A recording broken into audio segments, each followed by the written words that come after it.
السلام علیکم ناظرین، KPNHD کی نشریات کے ساتھ سمینا چودھری۔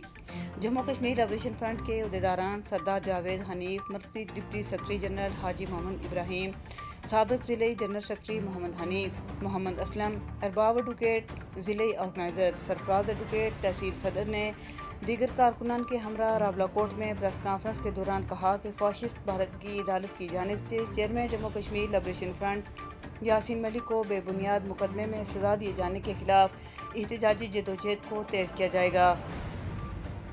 یاسین ملک قومی ہیرو ہیں جو کہ ریاست کی آزادی کی جدوجہد کر رہے ہیں۔ ہفتے کے روز گرینڈ اجلاس میں آئندہ کا لائحہ عمل دیں گے۔ یاسین ملک نے پوری کشمیری قوم کی بقا کے لیے جو قربانیاں دی ہیں وہ کسی سے پوشیدہ نہیں، اور یہی وجہ ہے کہ انہیں دنیا بھر میں پذیرائی ملی، لیکن پاکستان جو ہمارا وکیل ہونے کا دعوے دار ہے اس نے اپنا کردار ادا نہیں کیا۔